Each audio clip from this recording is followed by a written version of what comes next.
All right, Mr. CEO, boss man, we're back at it. I wanted to ask you a few questions around this process of finding and securing anchor clients. So, first of all, since I started, this has always felt to me as though it was clear in your mind that we need to go after anchor clients, and the contract prompted me to be brought in was with an anchor client for a different area. So I'm curious, where does this push from your perspective come from in terms of using your opportunities to build products or to generate revenue? Is it in principle? Is it in practice? A bit of both? Like I think it's about getting a foundation, right? With anything that you build, house, rocket ship, you name it, right? You need some sort of platform or foundation to build something, right? And you want to find in the business world, I've heard the term, many different terms used, but sort of your cheerleaders, your anchor clients, right? Someone who goes, yeah, I like that idea. I like, who you are as an individual, as a company, and I'm willing to support you, right? Financially, with endorsements, with referrals, whatever it might be.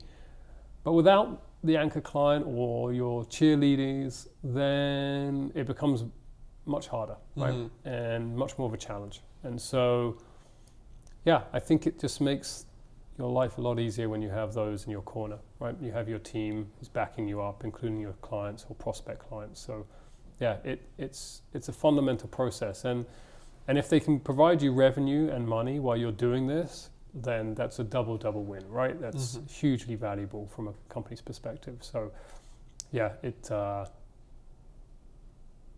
wonderful necessary. Yeah. Definitely.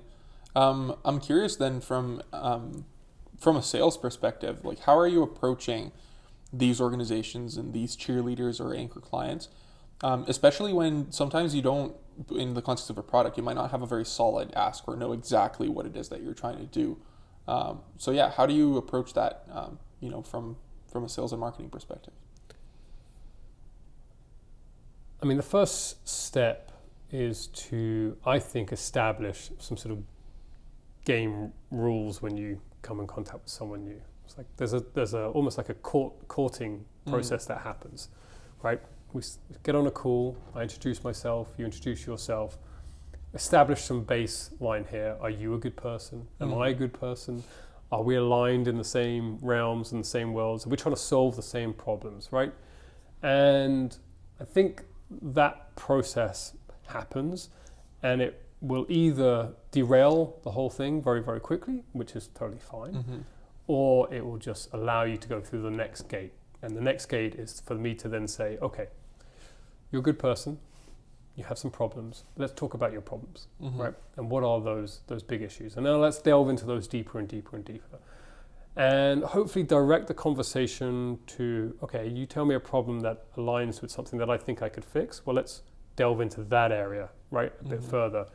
And so, like, to me, is the process that we typically have gone through, and it has been fairly successful. If you come to me and then go, look, hey, can you solve this problem I have? I have a widget that needs fixing and I don't know how to do it. I was like, well, I don't fix widgets, but I might know someone who could, so let me direct you over here and that might work. But if you go, hey, I need an assessment done, or I need a data platform done for this issue that I have with our city, it's like, hold on, yeah, I think I can probably solve this. And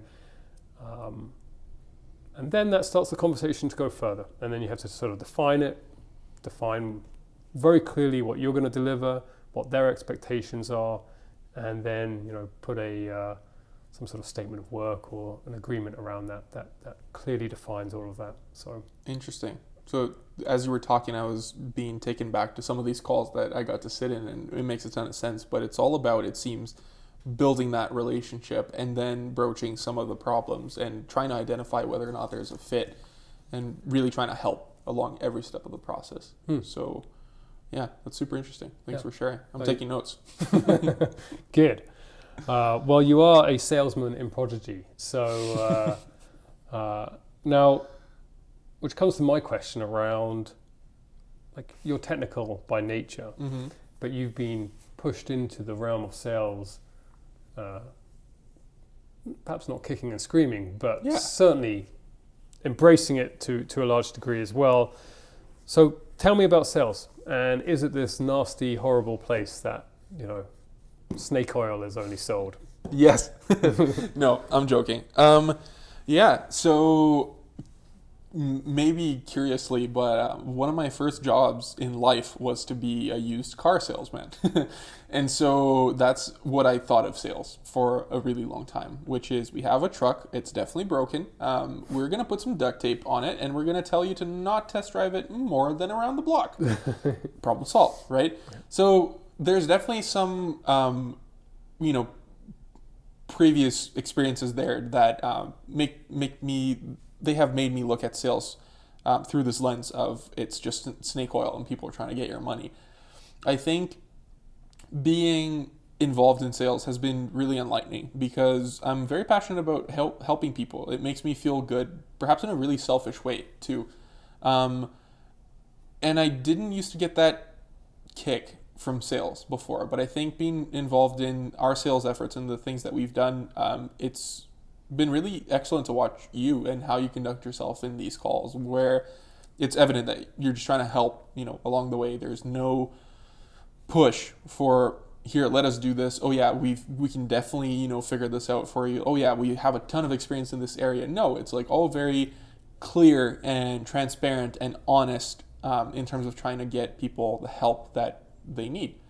So I think that that's been really enlightening. And I think, in terms of, being dragged from more the technical side to the more sales side, there's a real legitimate value, right? Sales is the life and blood of a company. We wouldn't, as engineers, be making any money should the company stop selling anything or everything, rather. So sales is critical. It's not as brutal as I thought it would be. And I think that there's a lot more of a human and there's a lot more of a soul in sales than I used to think there was. And it's fun to, not stare at a screen all the time and go talk to some people. It's scary in ways that computers can't necessarily be. So that's always fun. Good. Well, I'd say you're doing an awesome job on that side. So great job. Thank you.